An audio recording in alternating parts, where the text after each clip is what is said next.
Isang mapagpalang araw po sa ating lahat. Kayo po ay nanonood at nakikinig ngayon ng Lovestruck Podcast. At ang ating pong pag-uusapan ngayon ay may pagka-controversial po. Kasi naniniwala kami na maraming mga kabataan ang nagtatanong sa amin, mga nasa church, ano ba dapat natin maging pagtanaw sa issue na ito? So, without further ado, bago ako mag-discuss ng ano man dapat pong i-discuss, maraming salamat po sa lahat ng mga nagpatuloy na tumututok sa ating programa. Asahan niyo po na we will discuss relevant topics every week para po mas lalo lumalim yung ating espiritualidad at para mas maunawaan natin yung mga komplikadong issue sa ating lipunan. Okay? So, tawagin ko yung aking mga kasama, yung mga pogi ko pong mga kasama. Kasi ang mga ito ay eksperto pagdating sa gender issues, no? Yan. Pastor J and si Pastor Chad. Okay, bati muna tayo mga poging pastor. Pastor, ikaw muna. Pastor J, according to age daw eh. Yan, okay. Okay, shalom. Yan, isang pinagpalang sandali or gabi, umaga, tanghali, hapon sa mga ka-Lovestruck natin. Yan, welcome po sa ating weekly podcast na pas, ano? Weekly podcast. Yes. Kasi maganda weekly to para mas marami silang natututunan at tayo rin ay may maibahagi sa kanila na makakatulong sa kanilang buhay. Okay, ang pastor from Zambales, Pastor Chad.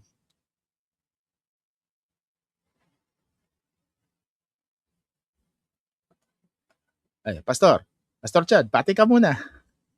Ay, may ginagawa si Pastor Chad. Oo. Yan. Pastor, narinig ko ba kami? Yan, si Pastor Chad, mukhang auto-tune. Okay, sige. Mamaya natin yan. Pastor, andiyan ka ba? Pastor Chad. Wala. Hindi niya naririnig. Mukhang Hindi niya alam, nasa stage ka na, Pastor. Pastor, nasa stage ka na. Okay. So, okay. Hintayin natin si Pastor Chad. Pastor, naririnig mo ba kami? Sige. Mamaya babalikan natin. Diyan lang muna si Pastor Rad. Pastor J, kumusta?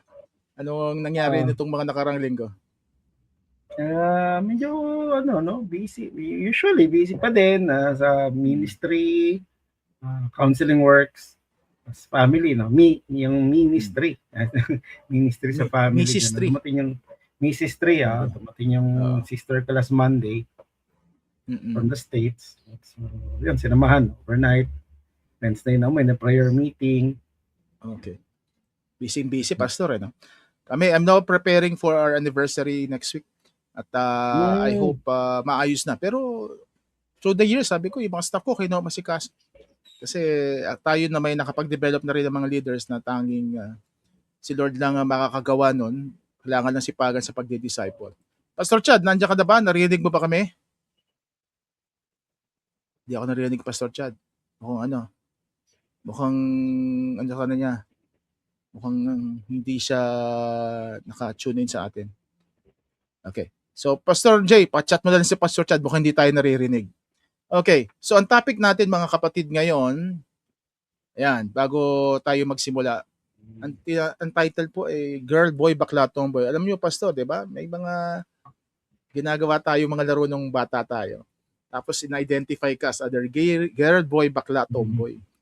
So, ano nangyayari kapag ganon? So, parang lumalaki ka, alam mo na yung mga what we call mga gender identities, no? So, before we start siguro I would like to present muna yung sinasabi natin na LGBTQ.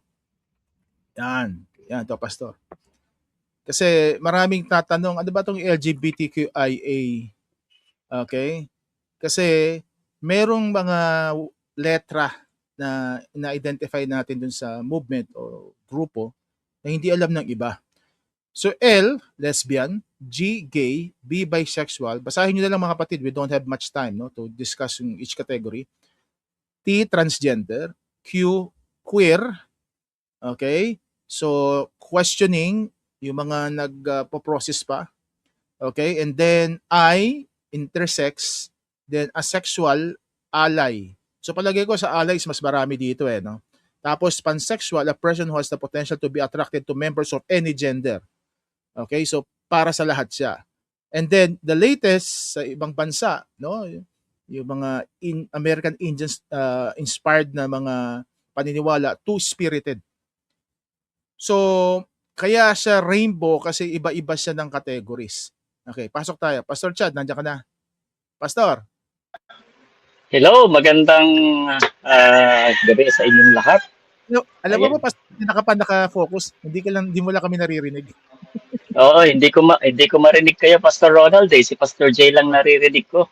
Oh, okay. Anyway, Anyway, so oo. I'm discussing muna para alam ng marami, no, na ano yung mga termino na sinasabi natin dito. So kaya tawag sa kanya LGBTQIA++. So yung plus na yan magsisimula siguro sa asexual or ally, no? So then the rest kasi as per New York city government, meron at least, if I'm not mistaken, 70 genders, identities. So yung term nga nila na gender reveal, mali nga yun eh. Kasi pag gender reveal, honestly, meron ka dapat 72 colors. So ang tawag doon sa gender reveal na ginagawa ngayon ng mga, di ba, yung magko-conceive tapos manganganak, sex reveal lang siya kasi it talks about biological sex. So either girl or boy. So I hope maintindihan nito ng marami nakikinig sa atin kasi maraming hindi alam ito, no? At ito pa, I hope you understand this. We should have the same language games here para at least alam nyo saan nanggagaling yung mga nasa movement. At mamaya pag-usapan natin yung mga komplikasyon nito. Ito pa, yan. So, if you know yung SOGI bill, yung Sexual Orientation, Gender Identity and Expression Bill, merong mga term na ginamit doon. So, I hope you understand this kasi dito nagkakatalo minsan no, kung paano unawa yung mga issue. So, when you talk of sex, dalawa lang yan. Biological sex ang pertaining to female and male, XXXY. Although may tinatawag din tayong intersex. Palagay ko nakita nyo na sa KMJS, no? Nag-feature sila. I think bata sa babae ang features niya. Pero nung lumalaki siya, nagiging lalaki na siya. Kasi napansin nila may anomaly dun sa chromosomes niya. So again mga kapatid, buksan yung isipan nyo ha, na usually, ang category natin ng sex, babae at lalaki, meron din mga, we call it hermaphrodite.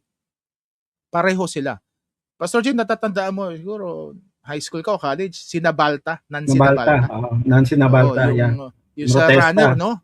Pinrotesta siya. Kasi tumakbo siya bilang runner for women's category. Pero mas mukha siya lalaki, no? So, I don't know kung ano na nangyari doon, pero palagi ko, he or she did not subject himself or herself. Ganun na lang. So, sa test, kaya nagkaroon ng kontrobersya yon. At ito pa, when you talk of gender, usually ang gender it talks about your femininity and masculinity according to your culture. Kaya socially constructed ang gender by definition. Okay, I'll give you an example. Ito usually ito pinagagawa ko sa mga seminar ko. Okay, example. Mag-isip kayo ng isang bukid. Naisip na kayo, bukid. May palayan. Maraming puno. Yung nag-drawing tayo ng elementary, lagyan nyo ng ibon. Yung ganon. Lagyan ng ibon. Tapos, sa gitna ng bukid, may dalawang nagtatanim. Na-imagine nyo na, mga pastor? Yep. Okay. Anong kasarian nagtatanim? Babae o lalaki? Lalaki. Magsasaka. Usually lalaki. Lalaki. So when you talk of gender kasi, you expected social roles usually. I remember there was a time, 1990s ito yung kumanta ng Maginoo pero medyo bastos, DJ Alvaro. Alam mo yun? Gusto ko ng lalaki, Maginoo pero medyo bastos. Yung cover ng album niya, di ko lang na-download, no? Sumabit siya sa jeep. During that time, hindi mo mai-imagine na isang babae sasabit sa jeep. Kasi bakit? We identify yung pagsabit sa jeep, sino lang gumagawa niyan? Mga lalaki. So, when you talk of gender, iba-iba ng paano de-define ng lipunan kung sinong lalaki, sinong babae. Okay? So, mga kapatid, we're explaining this to you para at least maintindihan nyo ano yung ginagamit ng mga words. Para at least alam natin kung saan nanggagaling yung ating mga kinakausap. Lalo na sa LGBTQIA+ movement. Okay, when you talk of naman ng Pastor, ito, expression. Expression has something to do, sabi dito, yung pag-express mo. Pagbibigay mo ng siguro, pag-acto mo bilang isang tao. May tinatawag tayo mga cross-dresser. Nakita niyo mga cross-dresser? Okay? Na nahilig sila manamit ng damit ng babae, pero hindi naman sila babae. Meron din ba nga nagdadamit lalaki, pero hindi naman sila by orientation, ay babae. Okay? O lalaki. Kasi dito papasok, Pastor, yung konting komplikasyon. Kasi expression, how you express yourself. So pag sabi niya, 'di ba, expression, do you express yourself as a feminine or masculine in your culture? Pero iba pang usapan, Pastor, yung attraction. Pag sabi attraction, ang makapagsabi nito, hindi yung nasa labas, kundi mismo yung tao. Okay? Kasi attraction something to do kung hindi ka naka-attract. So opposite sex ba? Sa same sex o sa lahat ng gender identities na na-identify nila? More or less. Okay, paano nagiging komplikado to? Kasi sa church, usually, we only focus on the biological sex. We talk past each other. Kasi di ba kunyari, ito Pastor, when we define, di ba isang issue to, trans women, sabi ng mga nasa LGBTQIA++, are women. Di ba? Naririnig niyo yan? Trans women are women. Hindi matanggap ng mga nasa church. Bakit? Kasi ang definition nila ng sex, biological in many ways. Pero sa perspective ng mga LGBTQIA, we do not only talk about biological sex. We talk about gender, we talk about expression. So, ano sinasabi ko dito? I'm not really saying na yung language games nila should be adapted per se. Ang sinasabi ko, unawain natin kung saan sila nanggagaling. Okay? So, ang tanong ko lang basically is this. Paano naging komplikado to sa Soji? Kasi ganito yan. Kunyari ako, lalaki ako. Tawag yung borta, tawag yung Pastor Chad, yung mga nagbabasketball, mga borta. Malalaki katawan. Pero mabibigla ka, di ba panlabas sila borta, pero attracted sila sa same sex. Kasi naghiwalay na yung definition ngayon. Hindi kumo katawan mo lalaki, automatic attracted ka sa opposite sex o babae. Nandiyan pa ba kayo mga pastor? alam natin to, dumaan tayo sa counseling. At gusto kong papasukin si Pastor Chad kasi may hawak siya ng libro ngayon. Pinakita niya kanina eh. Pastor, pwede mo ba i-discuss if ever yung isa sa mga kaso sa DSM-5TR? Although, marami mga Christians hindi nakapagbasa nito, may isang kaso na usually nilalapit yung gender dysphoria. Sige Pastor, paliwanag mo lang Pastor. Kasi hawak ko yung Bible to ng counseling mga counselors yung clinical counseling. Oo, sa counseling. So, dito kasi merong naka-indicate na ang gender dysphoria ay isang case din na kung saan kailangan din maipaliwanag at kailangan din maintindihan, malaman na possible na ito ay disorder. So gender dysphoria in children, basahin ko para mas may paliwanag natin sa mga nakikinig ngayon at nanonood. A mark of incongruence between one's experience, express, gender, and assigned gender. So, of at least 6 months duration as manifested by at least 6 of the following. Ito, kung nag-fall siya, 6 of the following, 8 ito, then, mayroong gender dysphoria. Una, tingnan nyo, a strong desire to be of the other gender or an insistence that he or she is the other gender or some alternative gender different from one's assigned gender. So ito yung una. Pangalawa, in boys, sa mga lalaki, assigned gender, sabi niya, a strong preference for cross-dressing or simulating female attire. Or in girls, assigned gender, a strong preference for wearing only typical masculine clothing and a strong resistance to the wearing of typical feminine clothing. Okay? Pangatlo, a strong preference for cross-gender roles in make-believe, play, or fantasy play. Ayan. Okay. Number 4, a strong preference for the toys, games, or activities stereotypically used or engaged in by the other gender. Ano? So, yung pinag-uusapan kasi natin dito is gender dysphoria in children. No? So, 5, a strong preference for playmates of the other gender. Number 6, in boys, a strong rejection of typically masculine toys, games, and activities, and a strong avoidance of rough and tumble play. Or in girls, a strong rejection of typically feminine toys, games, activities. Number 7, a strong dislike of one's sexual anatomy. Yan. Okay? At yung pangwalo, ito, a strong desire for the primary and or secondary sex characteristics that match one's experience gender. Okay. So, Pastor, So talagang ayun. by clinical definition, merong mga tao nakakaranas nito. Yung kahit Yes, lalaki ang katawan nila, parang from the very start, feeling nila, I'm a woman trapped in a man's body, parang ganun. So maraming nagsasabi na ito'y uri ng mental health issue na kailangang masettle. Okay. Yeah. Kasi Pastor, baka sabihin ng mga nakikinig sa atin, lalo na sa mga churches, na yung posisyon natin ay nagbabago. Okay, the Love Struck movement basically, and we, the counselors, we know the struggles, no? Kasi marami kami mga counseling na dumadaan sa gender dysphoria, but we stand by the word of God that homosexuality, homosexual attitude, behavior ay hindi kalooban ng Diyos. So doon kami nang gagaling. Bakit natin ginawa tong podcast na ito? Basically, for the education of the public, na hindi lang sila basta-basta magsasalita laban sa mga LGBTQIA, kundi nila alam yung mga, we call it, yung mabigat na term natin, Pastor, yung mouthful, phenomenological experiences. Yeah.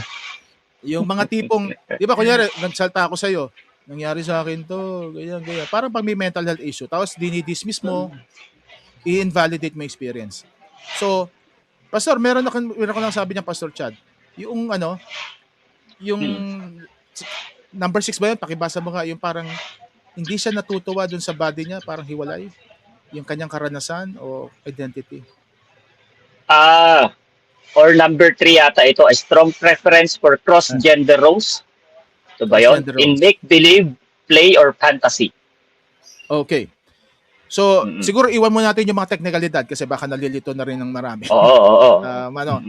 Siguro, i-approach natin tong issue, mga pastor, sa inyong mga ministry. Any anecdotes or any experience that you deal with this issue? Sa akin pa, may na-handle akong ganyan na naguguluhan na. No? Kasi, ang tag ng mga pinsan, female, no?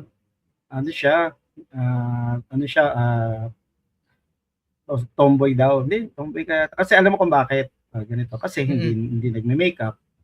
Oo. Hindi nag-aayos. Pero magandang bata. Tapos, walang boyfriend. Yun ang sukatan. Na may boyfriend and then So, kailangan ma-clarify ko na hindi lang yun ang sukatan ng femininity. No?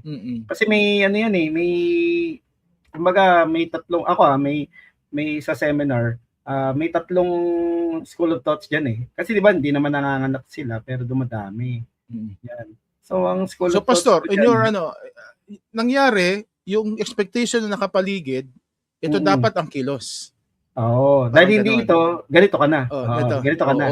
Either black or white. Dahil walang semblance ng black, white ka. White ka. Kaya paglaruan, dapat lalaki, baril-barilan. Pag lalaki, baril-barilan. Pag babae, manika. Si Kebs, wala dito, Pastor. Si Kevin. Ano yun? Hello Kitty yun. Hello Kitty. Oo, Hello Kitty yun. Pero, So, paano pero yan? pas, alam May mo anak pa na sana ngayon, eh. no? Alam mo pa sana minsan ano na rin tayo, may stereotyping ako, inaamin ko, no? Yeah, Minsan yeah. na-stereotype ako kasi, di ba food order tayo? Di ba yung sa Grab Ah. deliveries? Namamangha ako dati pag babae yung rider. Uy, babae yung Oo, isa rider. pa yun. O kaya, Pati pag pastor, kahit mga nag-tricycle. Grab ano, kahit Grab Oo. car. Pag Oo, yung babae Grab ang car ano, din, ba't babae ito? Oo. Oo, o kaya tricycle dito sa amin sa Antipolo may nagta-tricycle na ano ko na bilib na bilib ba parang namanghang-mangha. So ibig doon nasita ko yung sarili ko na oo nga na meron kang ano may bias ka na ito pang lalaki lang to, hindi pwedeng pang babae. No? So nakikita natin may ano tayo no. Para may So ayun pastor, programming yung definition ng gender by nature. Socially expected roles na nagbabago over time.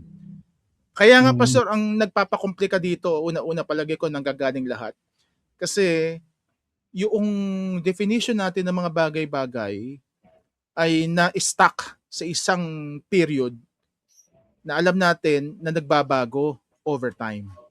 Kaya nga, pastor, di ba, kunyari, house band. Ngayon may husband pala, ngayon may house band na. husband, stay-at-home Ikaw, father. Pastor Chad, house band ka ba? House band, nasa bahay. Oo, may house band din ako.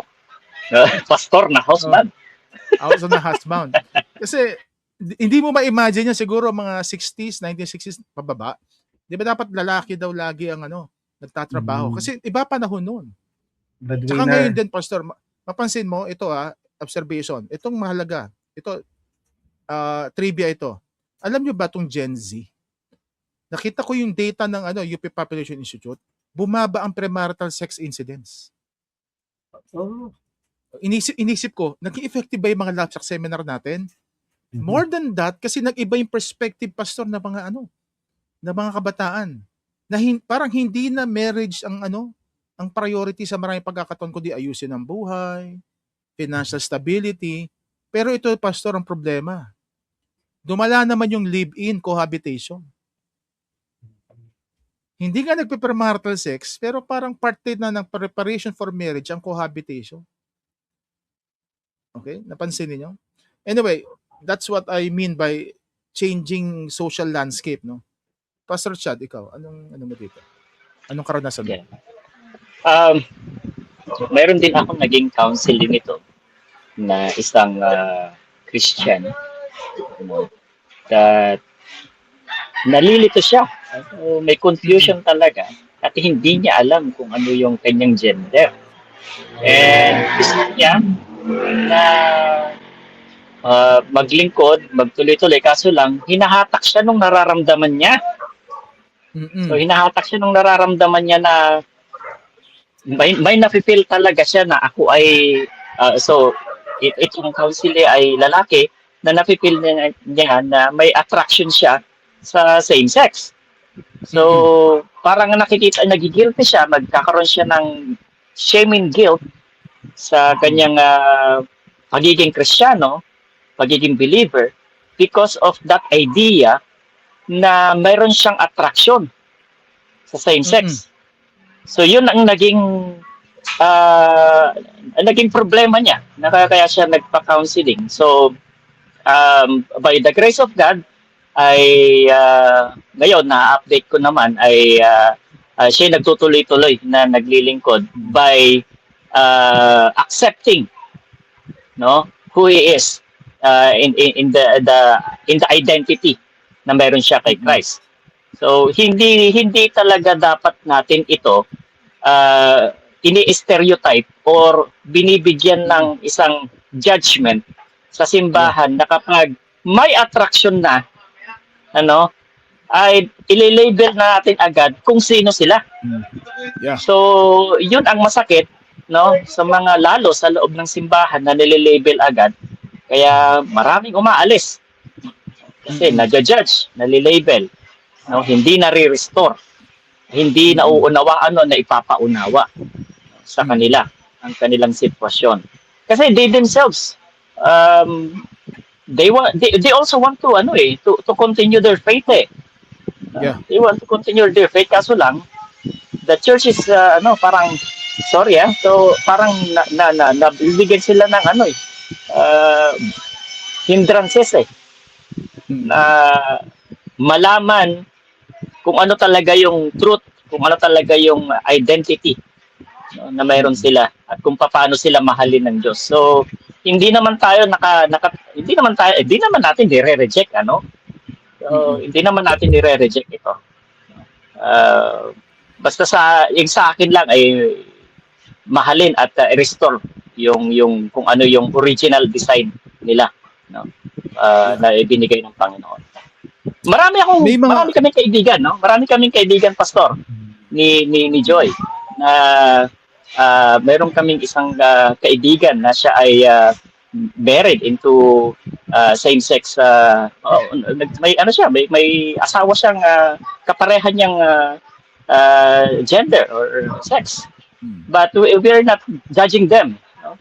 But we are continuing yung relationship with them, no? But not tolerating. So hindi dapat talaga natin sila ano tawag doon, nilalayuan. Ang nangyayari, pastor, kasi siguro we're reducing people to their sexual orientation. Ganun usually minsan ang nagiging pitfall, lalo na sa church community, na dumating sa punto, ang tingin ngayon sa mga taga-church, di ba yung term nila, bigot, discriminating. Pero, balance na ng truth and grace. Of course, we uphold the truth of God with regard to this, na we pursue holiness, avoid homosexual acts and everything that would be associated with the sinful lifestyle. Pero, we do not also dismiss that there are also people created in the image of God. Bagaman we're all sinful by tendency, pero they're also worthy of respect and dignity. Kaya sabi mo, Pastor Chad, maganda yung sinabi mo hindi sila nilalayuan. We do not tolerate the lifestyle, pero mahal natin sila, and bahala si Lord mag-process kung paano i-process sila o deal sila ni Lord. Okay? So, pakita ko lang kasi nakita ko yung picture ngayon sinasabi kong 72 gender categories. Ito nakita ko isa. Pero di pa 72 to. Imagine nyo yan. Ang dami niyan, di ba? Ang dami. Hindi pa 72 yan. By gender. Iniisip ko, kaya minsan yung atake ng iba sa LGBTQ community, parang ang gulo-gulo ninyo. Pero kasi, when you talk of gender kasi, identity, kumbaga how they see themselves Pero ang isa rin gusto kong sabihin sa mga, siguro sa mga nagko-comment na masama, no? Laging, unawain nyo muna kung ano yung mga pinanggagalingan nila. Para at least alam niyo, baka may mga issues sila, deeper issues. So doon tayo mag-usap. Imagine mo, meron pa dito, di ba? Hermaphroditus. Ito, nasa gitna. Kasi hermaphrodite talaga, meron talaga mga tao, merong female sex organ, pati male sex organ sabay. Mga anomaly nga to, no? So, meron pa dyan, gender fluid, female and male. So, meron kami naging estudyante dati, wala na siya ngayon, kasi nagpatuloy siya dun sa kanyang pagjojowa. Pero, in-advise namin siya dati. Ang tawag nila sa sarili niya, non-binary. Di ba? Kung sabi non-binary, hindi ka categorize na male or female, yung bipolar opposites. Sabi niya, non-binary ako. Kaya ang issue nga minsan, dito nga tayo magkakaproblema minsan talaga, pag usapin na ng pronoun. Paano kita i-address? He or she, they, them. May isa ako nakitang psychologist. Di ba? Pag Mr., MR. Tama? Then dot. Pag Miss, MISS, then Mrs., MRS dot. Siya hindi. MX. Yun na pala. Bahala ka mag-identify kung gusto mo na So, ang gusto ko sabihin dito, may pinagdadaanan sila na I think si Pastor J expert dito May na-share ka sa akin about, Pastor, yung sexual identity development. Siguro we can share this, no? Yan, ito. Sige. Ayan. Sige, Pastor. Actually, ang kasi, Pastor, yung nga may tatlong kasi magtataka tayo bakit may nagkakaroon. Hindi naman, although nagbubuntis yung babae, no? Pero yung mga same-sex na lalaki, ba't dumadami? Yan. Tatlong school of thought yan Yung isa, they are born. Diba? Pinanganak. Diba? Yan yung pag pinanganak siya na lalaki, pero feeling niya babae siya, nasa katawan ng lalaki. Yun yung isang school of thoughts. Yung isang school of thoughts naman, they are made or created. Dito papasok itong sexual identity development. Yung pangatlong school of thoughts, bago ko i-discuss yan, yung siguro because of the fallen nature, kaya nadidispose, na nahuhulog sila to act out. No? Pero tingnan natin ito how they are made. Yun nga, di ba, hindi, ano ka, kasi wala kang jowa, kasi di ka nag-aayos eh. So, pag nagsisimula kasi yan, may confusion muna, yun nga sa dysphoria, no? So, may dilemma sila sa identity nila, yan. Kaya napakahalaga, tinitrain kami, no, ako in church, pagka may magulang na, yun nga, nagbubukas ng kalooban na may, yung anak nila, parang ganito, namin, ginaguide ko, ganito po, baka nasa stage siya ng dilemma, or yung sa isang kasi 4 na stage wandering, testing and exploration, identity acceptance, and coming out. Pero ito pinatatlo na lang. Discuss mo yan. Ayan, sige, ito yung una ito yung una no, stages of coming out. Nagsisimula yan, nagtatanong babae ba talaga ako na nasa katawan ng lalaki, mga ganon. Kaya napakahalaga, doon pa lang masagot na, no? Kasi pag susunod gagawin yan, magte-test and explore yan. Yan, so yan, babarkada, and then siguro cross-dress o makeup, ganon. Pastor, may biruan nga dati hindi naman daw nanganganak yung mga nasa LGBTQ, pero ba't tumadami sila? Dumadami. Ayun, dito yan. Sorry, yung mga bading daw, hindi naman daw nanganganak. Siguro sa second stage, no? Second stage yan. Yung community. Tapos, pag testing and exploration, dito pag hindi na correct, although sa US, di ba, alam ko pinagbawal ng American Psychological Association na i-correct. Di ba, pag may confusion. Alam ko, naglabas ng statement na yung mga conversion therapy. We call it conversion therapy. Oo. Kasi dito yun sa testing and exploration. Ngayon, pag lumagpas na dyan, ayan na, mahirap. Kasi identity acceptance, talagang ganito ko. Sirena ako, mga ganun. Babae sa katawan ng lalaki, ganun. And then, magka-come out na siya. No, yan yung kay dito kay Cohen and kay Sabin Williams. Pero kay Yarhouse, and expert din yan sa sa homosexuality, si Yarhouse. Sa kanya ginawa lang yan 3, pero yan din yan basically may confusion muna. And then from the confusion, pag hindi na settle doon, mapupunta na sa development, identity development, and then saka magkakaroon ng identity synthesis. Pero ganito rin yan no? So kung halimbawa identity dilemma, lalaki ba talaga? Pag yan na talaga na guide na lalaki siya o babae siya, mati-develop talaga na kung ano yung niya, yung biological, yun nga, biological sex niya, no? Hanggang sa ma-accept na niya. Pero may experience ako kasi na minsan dumadaan din yung mga bata, kailangan lang talaga mahalagang i-handle ng tama. Kasi may case na gano'n na talagang nag-decide na yung bata, bata kasi na siya, lalaki pero babae. Ang ganda bata. Umatin nga ng kasal yun ng naka-tax, hindi naka-dress. No? Oo. Pero yun nga, dahil guide, word of God, saka nag-bear fruit yung word ni God. Ngayon babae na. Oo, babae na. Yung identity synthesis nagtugma dun sa niya. Kaya mahalaga na matrain yung mga parents or yung mga caregivers how to handle para ma-help silang navigate. Now, kung talagang embrace nila yung yun nga sabi niyo, assignment, embrace nila. Mahalaga din paano ba natin i-handle, i-accept, no? Kasi nga creating the image and likeness of God pa din, di ba? At paano maingatan?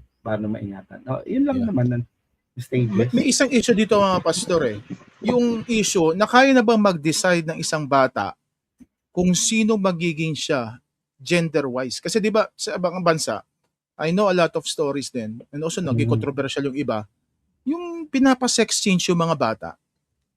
Kasi sabi ng mga magulang, gusto ng bata maging babae. So ipapaputol yung kanilang junjun, ipapa-sex change sila. Ano posisyon niyo about this? May kakayahan na ba talaga mga batang mag-decide on their own? Yeah, I think pastor, sa akin ang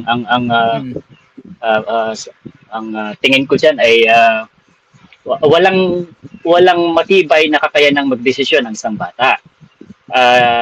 Dapat ito ay guided pa rin ng parents. So nasa control pa rin ng parents ang desisyon ng bata. Kasi gina-guide natin sila Tayo ang nag-guide. Hindi pwedeng magdesisyon ang bata. No? Guided ng parents ang values, morality ng bata.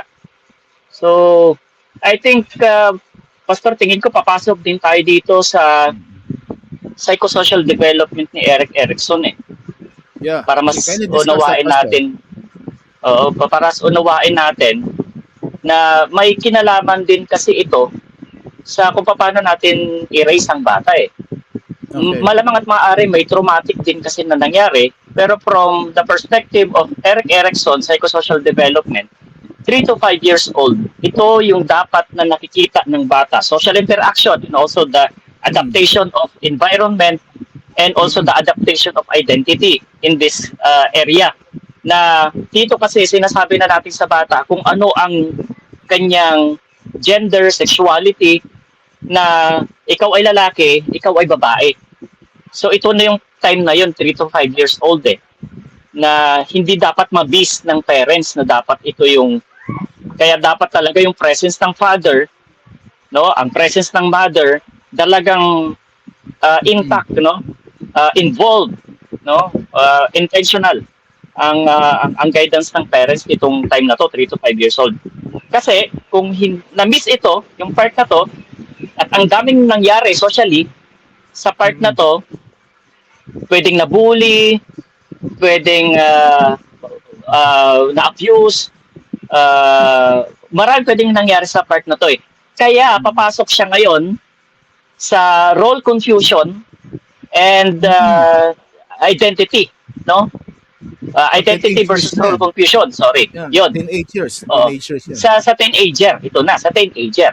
So, sa teenager kasi, dito niya ngayon, didesisyonan na ako ay totoong lalaki, ako ay totoong babae. Ito na ngayon eh. Yung 12, 11, 12, 15, didesisyonan niya na dyan eh. Kaya, kung anong makikita niya socially, sa school o kung saan man, na makikita niya na, okay, ito ako, lalaki ako.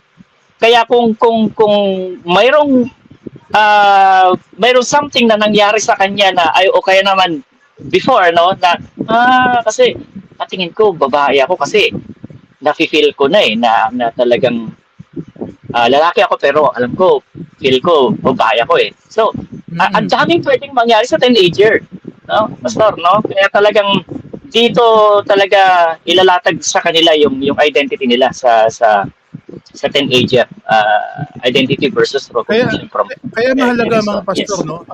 Alam natin yung terminong gender confused. Yung hindi sila homosexual by practice siguro. They may have we call it SSA, same-sex attraction, and also they are confused. Pero sabi nga Pastor Chad, di ba kanina, nangyayari ito kasi mayroong mga deficits. Nung lumalaki sila, hindi mo na na-deal eh. I'll give you example. There would be studies like this. Yung mga yung mga gays, yung mga attracted to same-sex na mga lalaki, kailangan din nila ng yakap ng tatay nung lumalaki sila. Pero hindi nila nakuha yon. Kaya ngayon, intrapsychologically, naghahanap ngayon sila ng father's love. Kumbaga, may father issues eh. Ito pa, we had our program way back in Love Struck Radio. You can just visit, siguro I can just upload that dun sa ating page. Meron kami mga interview doon, especially sila Vince, Santiago, yung first trans sexual, yung nagpa-exchange talaga. And then some lesbian couples na na-interview kami. Ito sabi naman sa mga lesbian, marami sa kanila naging masculine ng personality kasi may masamang karanasan sa mga tatay. I'll give you one example. Ito, lagi ko naririnig ito eh. Okay, this may be anecdotal pero there are truths behind this mga occurrences. May isa akong alam, naging tomboyish siya. Tomboyish lang, tomboy. Kasi binubugbog ng tatay niya yung nanay niya nung lumalaki siya. So, ang sabi niya sa utak niya, parang nagkaroon siya ng internal vow. Pag ako nakatrabaho, naging independent, hindi ko hayaang bugbugin ng tatay ko, nanay ko. So, kailangan niya maging matigas. Pero deep inside, may soft spot lagi, no? Babae pa rin siya, pero kailangan niya maging matigas. To some extent, di natin pwedeng sabihin na personal choice lang ito. May epekto rin yung mga nangyari sa bata nung siya'y lumalaki. Okay? So, I just asked that kasi may sa mga nagsasabi, hindi, Desisyon ng anak, mga 8 years old, 7 years old na magpa-sex change. So, we agree ba mga pastor na yung utak ng bata hindi pa sapat ang kanyang maturity to decide on issues like this. So usually, mga magulang ang nasusunod dito. Pero pa ako isang issue kasi ito nagiging politicized to eh. May isang nangyari nung teka lang mag-upload ako ng picture. Kasi may isang nangyari sa isang competition sa Amerika na nag-comment yung isang ito. Yan. Yung isang player, si Landon Rook. There's no hate at all. It's just that what I stand for and what I stand in. Binigyan siya ng fine na kasi nagpasuot ng parang LGBTQIA supportive na cap yung liga. Tapos naglagay siya ng Genesis chapter 9. Ito yung kay Noah, yung the rainbow behind Noah's redemption. Yung promise the Lord na I would never destroy the world again by water. So, honestly, siguro sinasabi niya dito, yung rainbow is a symbol of God's promise and love and not anything else. So, lumalabas sa issue na ito, hindi nilang siya personal na issue eh. Yung personal na agenda. Lumabas na siya sa politika, sa social life, at marami pang iba. Yung may mga kaso sa Amerika na yung mga babae, nagiging concern nila, di ba may mga trans woman nagsusuot ng pambabae, pumapasok sa CR nila. What can you say about that, mga pastor? What do you feel about the issue? Actually, di ba, naging issue yan dito, di ba, na nagwala pa nga di ba? Tapos parang nag-post pa yata sa social media. Kasi gusto niyang pumasok sa comfort room ng babae. Tapos, ang appreciated ko doon, nag-speak up din yung mga kilalang di ba sila, sino nga ba yan? Yung Ricky Reyes ba yun? Yung nag-comment siya. Mga so-called mga conservative na sabi nila, mga previous generation. Lumagay ka kung saan ka dapat. Kasi nga, sabi nga ng kapatid ko, meron daw mga ganun dun nagdadamit lang ng babae, pero iba yung agenda. Hindi naman talaga sila, hindi sila... Kaya, pastor, di ba, nagkaroon na nga ng para pang balanse, doon kayo sa may LGBTQ CR. Kahit sino pwede pumasok doon. Pero kapag CR ng babae, CR ng lalaki, purely talaga, you would go on your own, biologically. Ang problema, marami daw ngayon, I think in Ateneo, meron na sila ganun CR. Tapos meron na ring all-gender CR sa ibang establishments. Kumbaga parang ganun, pastor. Nararamdaman ng iba, parang feeling ng mga ng nasa LGBTQI++, mga movement, lalo na yung mga with due respect, na parang they're being privileged in many ways. No? Yung tipong, di ba, mapansin mo kahit dun sa mga sa mga, di ba, nag-celebrate ng Pride, di ba yung mga daan, nilalagyan nila ng rainbow. Maraming hindi natutuwa doon in a way. Pero sabi ko naman, hindi naman sila nakakasira ng buhay ninyo, let them express. Democratic country naman tayo. Pero sa ganito mga issue, mas malapit sa bituka to, pastor kasi 'di ba may sa issue ng safety, safety yun ng sexual parang security, parang gano'n, something like that. So to some extent, marami din sa churches natin ang hindi lumalabas. Hindi nag-out daw kasi bunga ng church stigma. How do you deal with this? Kunyari may narinig kayo ganito. Parang gusto ko na mag-out. Tapos lalabas na lang ako kasi alam ko teaching ng church about this. Ano mare-recommend natin sa kanila? Pastoral concerns tayo. Yan. Yung talagang sa ministry.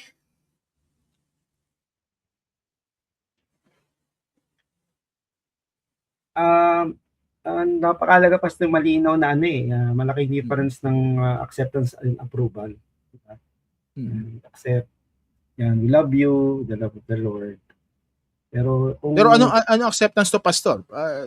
Operationally define mo lang kasi baka operationally define. Ayun, atin sila na pero no yung tawag dito walang discrimination, ganun ba? Kasi nga ganito pala may experience kami na nag-gather sila, may lugar sila sa Cubao. Kasi nga feeling nila hindi sila accepted sa church. So meron sila doon, may preacher din sila doon. Kaya yun, sa akin ino-open ko yung sa church ko, dati may umaten sa amin yan. Pero yun, pinaparamdam ko lang na love sila ni Lord. And then ini-spell out ko din yung difference between behavior and orientation. Sige, Pastor, paki-explain nun. How do we now distinguish? Para at least balancing grace and truth. How do you now see homosexuality? How do you navigate kung may mga same-sex attraction? Paano mo masasabi na ito hindi na natutuwa si Lord dito? Ito parang, sorry for the term, hindi ako maisip safe ka pa. So, you're still in the process of healing. Yun, yung kung may confusion pa siya, struggle. Kasi kahit naman yan pa siya, di ba? Kahit na yun ni Lord, aminado sila, nagkikwento sila, they are still attracted Pero hindi nila ina-act out. Hindi ina-act. So, yun ang ko doon, position ko. Now, paano kung ina-act out? Sige, hopefully, by your exposure to the word of the Lord, eventually, the Lord will make a metanoia. One day, kasi yung mga binago naman ni Lord, ganoon din Nung una nga, di ba, si Vince, di ba, talagang very outspoken na eloquent makipagdebate. Pero may kairos time siya kay Lord, yun, siya, 180 degrees. Although he still admits na ando pa rin struggle, pero yun yung napakalaga pa na ina-navigate kung may struggle pa. Yun ang kasi kung hindi kayo, bawal kayo dito. Paano sila ma-expose sa truth, paano ma-expose sa network? Yun ang akin. Kaya yung approval, ibig sabihin, hindi, okay, sige, ikakasal, mga ganon. Yun yung matter of fact, may mga kabaro nga na ayaw kumuha ng lisensya Kasi dyan sa SOGI bill. Sabi po, lisensya magkasal. Magkasal, oo. Kasi daw, pag na-aprobahan yan, pag tinanggihan makasal, madidemanda ba? Ganon. Sabi ko, hindi naman. Kasi depende sa statement of faith ng church niyan. Diba? Sa amin, we believe na God created male and female. So, understood yun. At ang marriage is a union between a male and a female. So, original creational design. Oo, original creational design. Ang sabi nung best friend ko na nagtitake ng law, sabi, yan? Doon pa lang malinaw, wala silang, hindi ka madidemanda pa. Kasi tinanong ko din paano may lisensya ako. Unless, Pastor, we're doing premarital counseling, no? Unless baguhin ng batas. Kasi ang marriage sa Pilipinas is still between a man and a woman. Biological. Biological, hindi gender-based definition. Unless mabago yung family code. Yes. Yung family code, okay. Right. Si Pastor Chad. So yun si Pastor Chad. Pakinggan natin si Pastor Chad. Lalo mag-isip. Grabe na. Concerns tayo. Yeah, I think the church should be mas maging concerned how we accept them in a way that it is not judgmental and with a grace and truth. Minsan, sorry na ito ang kakulangan natin na ewan ko kung tinatamad ba tayo na mag-restore ng isang taong nagkasala kasi wala naman pinagkaiba ang act-out behavior na isang nagkaroon ng relasyon, nagkaroon ng attraction na same-sex sa isang Kristiyano na nakagawa lang din ng isang simpleng kasalanan. Kasalanan ay kasalanan pa rin. But the church, ito naman talaga ang pinapagawa sa atin. Ito naman talagang dapat na mayroon tayo sa isang simbahan that we have that grace and a restoration mindset. We have that kind of, alam mo yun, na, sige, like Jesus, compassion for them. Sige, restoration. Ibigay natin yung love, yung totoong love from Jesus, that Jesus loves them and Jesus wants them to be transformed in a yung with the holiness na na kayang ibigay sa kanila ng Panginoon. And they deserve that also, no? Na maibigay sa kanila ito, na maranasan nila ito, no? Na kasi naniniwala ako na na kayang baguhin ng Panginoon ang lahat ng taong gusto magbago o babaguhin ng Diyos. Kasi babaguhin naman talaga niya. At tayo rin ang gagamitin, simbahan din ang gagamitin. Kaya we need to accept them sa church, And also, ang aking pananaw ay kung attraction at wala namang behavior or act out na talaga nagkaroon ng relasyon, it's not yet, it's just a temptation, katulad din ng ibang tentasyon, no? Na nagkakaroon ka ng attraction. It's not totally for me. It's not totally a sinful behavior or act, no? Kaya maging maliwanag din 'yon sa atin, na kailangan ma-identify natin itong maigi. For them or for us, tayo na mga nasa loob ng simbahan, ano ang dapat kong gawin? No? Ano ang dapat kong gawin as a pastor or as a leader in the church na sila'y mabago ng Panginoon, na ako'y gamitin ng Diyos para baguhin ng Panginoon o para mayakap sila ng Diyos. At maging yung identity ay talagang maunawaan at ma-accept, no? Na identity in Christ talaga ang nasa kanila. Yes. So yun lang Pastor. Yeah. So ang magiging approach natin basically is this. Huwag natin tingnan ng homosexuality as the chiefest of all sins, the worst of all sins. Kasi minsan may hierarchy tayo sa pagtingin sa kasalanan. Na parang, ay, naku, bading to, lesbian to. Huwag natin. Parang nagiging pa-recycle ang approach. So parang tingnan natin sila na lahat tayo may mga issue sa buhay.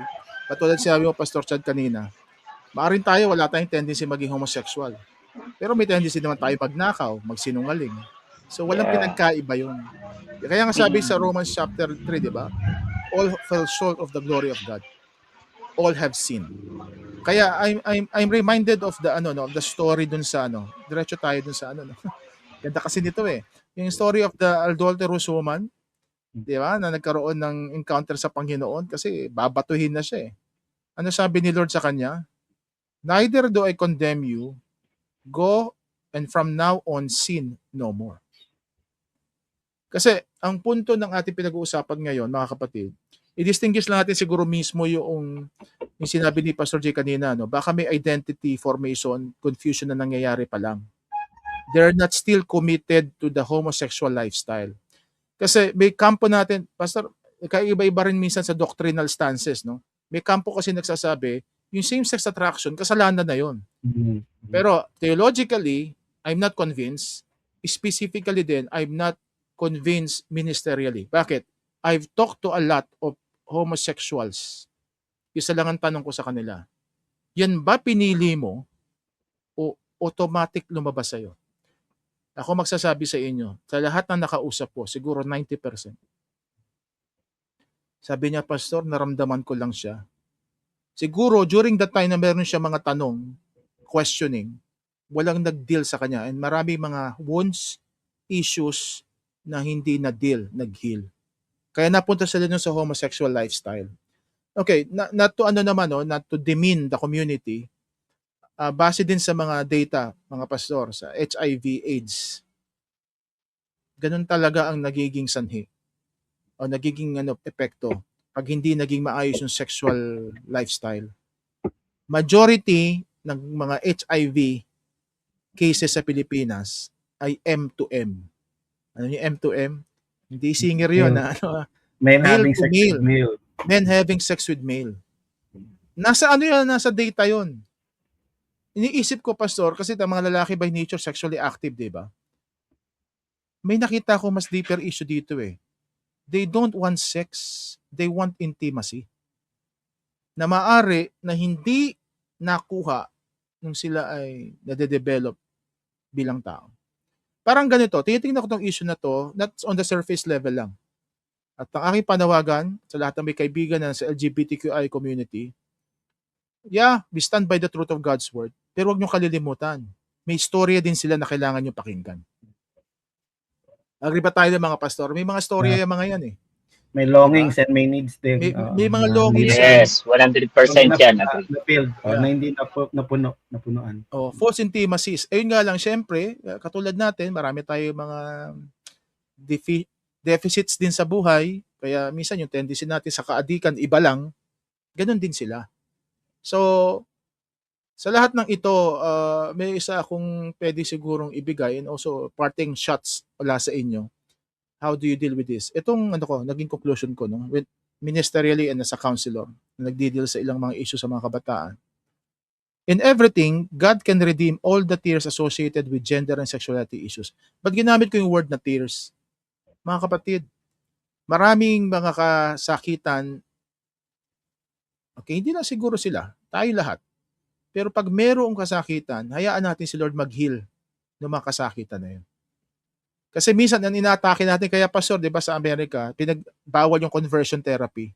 Kasi may pagka-behavioral lang siya. Babaguhin mo yung behavior, pero yung puso, hindi mo na deal eh. Aakto kung lalaki. Oh. Pero yun pa rin eh, nakikip on the side, double life pa rin. So, ang gusto kong sabihin, basically, sa lahat ng merong mga gender confusion, same-sex attraction, God knows it. At mas kailangan nyo si Lord ngayon, kasi ang iniiwasan natin dito, hindi lahat ng desire natin nakakabuti. Although the context na sinabi ni Paul sa 1 Corinthians talk about food, and sex and rituals. Sinabi niya nga, all things are beneficial. All things are permitted, but not everything is beneficial. Ang context nun is sexuality. If you would read the text. Kaya hindi lahat ng sexual expression would lead to God's favor. Kaya nga ang ko pa, ito pastor, I don't know if you agree with this, no? May isang expert sabi niya, nanggaling siya sa sa ganun lifestyle eh. Ang goal daw natin among LGBTQA is not reorientation ng sexuality. Yung mawala, kundi towards holiness. Nag-ano ko doon, natsaka ko doon, sabi ka, pwede yun. Tama. Kasi ang hirap mabago, bata ka pa lang, may same-sex attraction ka na. Pero if you push to holiness, it would be eclipse yung lahat ng issue mo and it would fade away in the process. Kasi ang longings mo na, hindi sa tao. Ang longings mo na, papunta sa Diyos. Okay naman. Tama. Wala, parting shots yun na. Ito, mahirap pag-usapan to. Wala nga iisip ko nga mag-invite tayo. Pero ang gusto kong atake natin kasi sa episode na to, more of the ministerial pastoral concern na paano i-approach. Perhaps sa ibang episode, we can invite na talagang dumaan dito at talagang nakita natin may mga deeper issues na si Lord lang ang makakadeal. Go, mga pogi pastor. Conclusion nyo na. Yeah, sige, mauna na ako, Pastor Jay. Alright. The church should be a loving church. Kailangan nila ng someone to talk to also, and also even siguro sa side ng counseling, pastor, the wounds, the traumas, all those things na kailangan ma-deal for them to settle this kind of confusion in them. Na mailabas din yun. Ma-heal din yun. It's also a kung mayroon mang mental health issues pinagdadaanan din, Shalom Counseling is nandito naman. Pwede po kayong mag-reach out. Balikan natin pastoral, sa mga simbahan. Wag natin silang i-judge. Wag natin silang i-judge. Accept them. They need relationship. True relationship. Isang relasyon na nakasentro sa ating Panginoong Jesus. At ang Diyos ang bahala, no? Na kumausap, mag-transform, bago. Yun yung ano natin. Yun yung part natin bilang simbahan na ma-reach nila yung holiness na kayang ibigay ng Diyos sa kanila. Hindi natin maibibigay sa kanilang holiness. Ang Diyos lang kaya makapagbigay sa kanila. If the struggle is satisfaction, to satisfy their desires, to satisfy yung hearts nila na ito yung napipil ko, then that's holiness na satisfy sila ng Lord. Na ma-focus nila ang kanilang puso at isipan sa Diyos. Then that's the time na masasabi nila that I am. And this is my identity pala. This is my identity. And my identity in Christ. Nasasatisfy sila sa love nila. Yan sa akin. Amen. Salamat, Pastor Chad. Pastor Jay. Sa akin naman, I'll go about this through the greatest commandment and the Great Commission. Greatest commandment, deal with them in love. The Great Commission is be a good witness sa kanila. Diba? Kasi yung sabing you will be my witnesses. Hindi lang naman sharing the gospel yung kundi how do we witness, ipakilala si Lord yung kanyang love, paano ipaparanas, diba? Yung kanyang grace, paano ipaparanas, yung kanyang supernatural move. Sabi nyo nga kanina, si Lord lang ang pwedeng magbago. Yun yung magandang tanda ng church no? Only God can change people. Heart. We can only journey with them and cooperate with them doon sa kanilang process ng change. Kaya yung iba mabilis, yung iba sobrang bilis, yung iba mabagal, yung iba ayaw naman. Pero yun, we need to be settled paano natin bibigyan naman sila kabilis o ayaw ng kumilos. And may nabanggit kayo kanina, honoring them because bakit? Kasi first, they are created in the image and likeness of God. Kahit na kinontaminate ng enemy, And second, bayad sila ng dugo ni Jesus. Ako yung laging pinapaalala ko. Minsan napapigan din hindi lang LGBT yung ibang tao. Naalala ko bayad din to ng blood ni Jesus. Namatay din si Lord para sa kanila. Namatay din si Lord para sa kanila Hindi naman ito lang sa akin mas malaki ibinayad or namatay. Hindi pare-pareho We are paid by the same life of Jesus. Kaya kumbaga ko diyan wala sana ibabalato. Isa pag napipigil tayo, binabalato na sa demon, bahala ka na dyan. Pero yun sana, the heart na greatest commandment, wala ibabalato. The journey with them, and church needs to be the safe place, and church needs to equip families. Kasi family ang ground zero yung sa kanila nagsisimula yung pagsagot ng tanong napakahalaga to equip and guide parents, paano pag nagtanong, yung how to answer difficult questions and how to deal with behaviors na hindi sangayon sa stereotype sa akin. Yun. Kaya family, balik pa rin. Church and family. Cooperation ng church and family. Yeah. Salamat mga pastor at I hope kahit paano nagkaroon tayo ng pag-unawa dito sa issue na ito in a more pastoral parang understanding. Kasi malawak ito hindi sapat ang isang oras to discuss all the issues.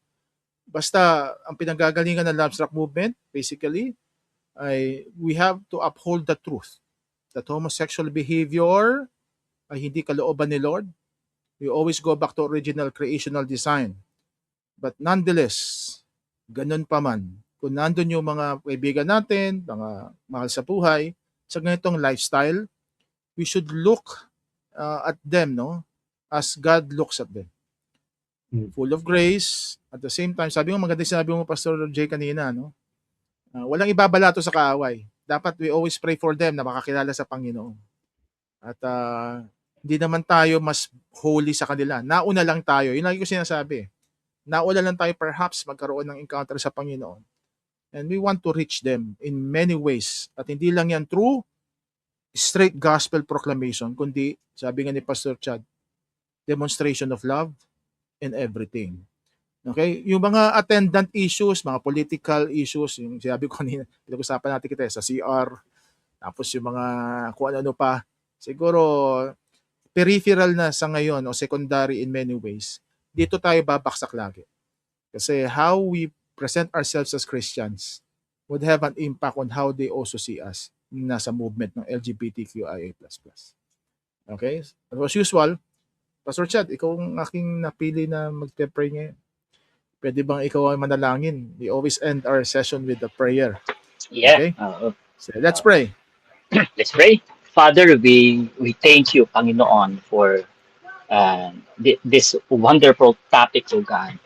And Lord, we believe, Panginoon, that you are working, no, sa lahat, Panginoon, ng mga nakakaranas, o Diyos, ng confusion, ng homosexual lifestyle, ng behaviors. Lord, I pray that continue, Panginoon, to work in them. Nakikita mo sila. Alam mo, O Diyos, ang mga pinagdadaanan nila. Alam mo ang buhay nila. And they need you also, God. Continue, Lord God, na makita ka nila, Panginoon. Lord, use us, Panginoon, the church. Use us, Panginoon, to share the love. To give them, Panginoon, na ikaw, O Diyos, ang maibigay namin sa kanila. Na hindi namin sila ma-judge, kundi ang maramdaman nila sa amin ay ang pagmamahal po ninyo.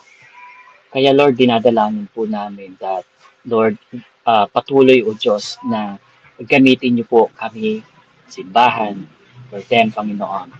Lord, continue, Lord God, na patuloy, O Diyos, sa mga parents din, na patuloy na maalagaan, mag-guide namin ang aming mga anak, masabi namin ang pagmamahal sa kanila, na may pakita sa kanila, Panginoon, how they live according, Panginoon, sa design po ninyo. Kaya Lord, dinadalangin po namin na lagi, O Diyos, na punuin po ninyo ng pagmamahal ang buhay ng bawat isa. Maranasan ka, O Diyos. Kaya Panginoon, tulungan niyo po kami. Kung mayroon man nakakaranas ngayon na nakikinig, nanonood, na they have this struggle ng sexuality, Lord, I pray right now, katagpuin mo siya. Habang naririnig niya itong panalangin ito, Lord, nangungusap ka sa kanyang puso ngayon.